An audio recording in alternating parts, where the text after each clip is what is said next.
Hi and welcome to U to 18. My name's Jeff Horne and this is a spoiler-free review of Avengers Endgame. I guess the main question to be answered about Endgame is, one, is it the end? And two, does it justify the 3 hours and 2 minutes running time that the movie has? There's no intermission in this, and this is a pretty tough watch in terms of bladder control, I can tell you. The main issue with comic book movies, or certainly movies based on comics, so I guess the main issue with comics as the source material, is that nothing's ever permanent.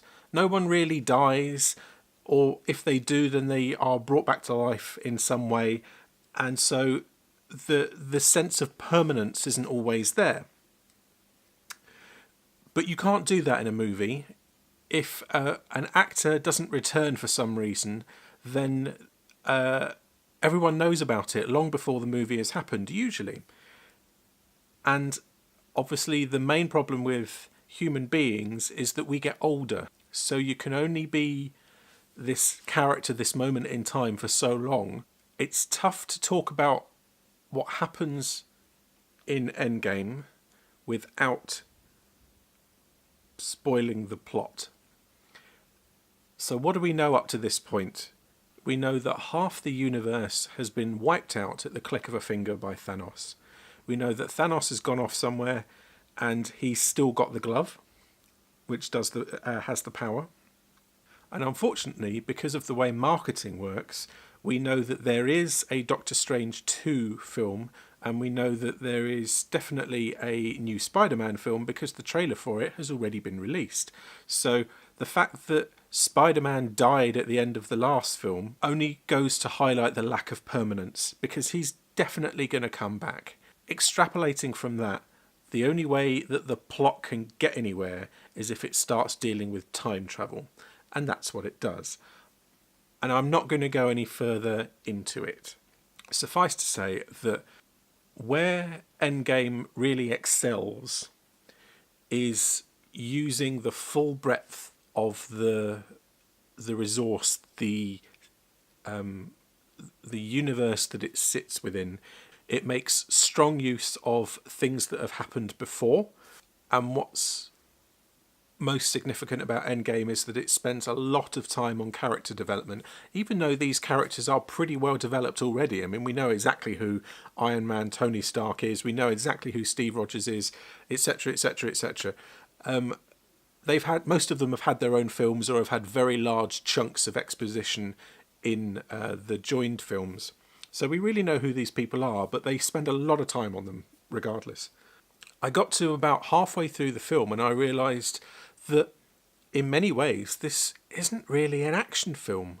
It's kind of a caper film with very high stakes, because in terms of traditional action sequences, there kind of really aren't that many. There's a massive one at the end, which I'll come to later. What it does very well is that it keeps everything as low-key as it needs to be, but as grand as it needs to be in order to move everything forward. And it's all actually very logical.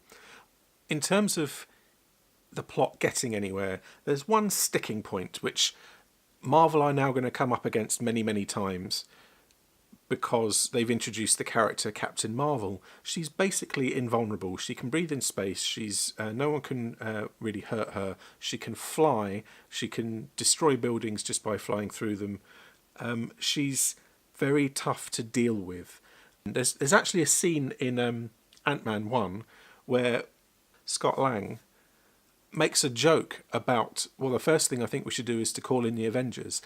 And there is a little bit of that in Endgame, and to be honest, there will be in every other Marvel movie from now on, and it's just to do with escalation. The characters have been getting more and more fantastic in terms of their abilities and what they can shrug off. And so the question is always going to be, well, why don't we just ring Captain Marvel? This film sort of gets around that by explaining that the universe is very large and she's got things to do.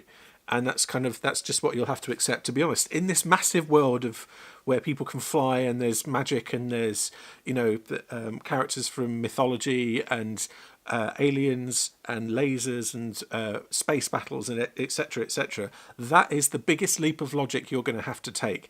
That the most powerful character that they've got just leaves. So don't overthink it. It's what they had to do.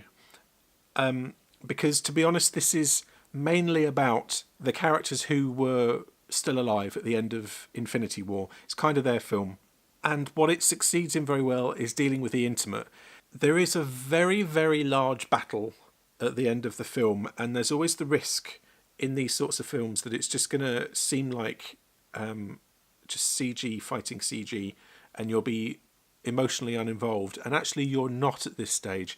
There were a number of times. I'm fairly weak-willed when it comes to crying in films. I'll be quite honest. I did have a tear in my eye on 2 or 3 occasions.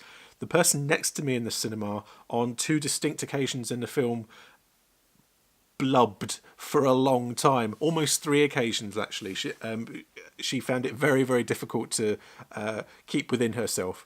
But that's great. That's what movies are for. Is there a time when you could disappear to the toilet and not miss too much? And yes, there sort of is. Yes, when Thor goes back to Asgard, you've got a couple of minutes there.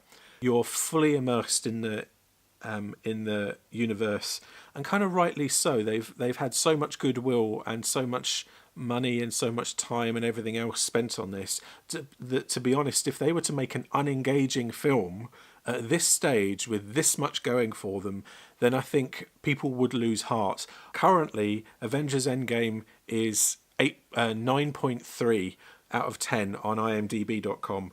Does it deserve that? No. It's a solid 8 point something. It's a little bit better than Infinity War, and I think actually it's got more rewatchability. But I don't think that too many people are going to rewatch it in full when they get home. I think there's going to be a lot of skipping about. Or I think actually what will happen is that there'll be a group of people that like the first half and there'll be a group of people that like the second half. So to recap, Avengers Endgame, is it worth seeing? Yes. It's entertaining. Just sit down and forget about it. Try and remember what happened in the previous films, but you'll be kind of shown them anyway. It's epic and it's intimate, which is very difficult to do. And it kind of draws a line in the sand before what's to come next, whatever that is. And as for the obvious question about the end credits, are there any scenes during the credits or at the end of the credits, and what are they? Well, I'll tell you,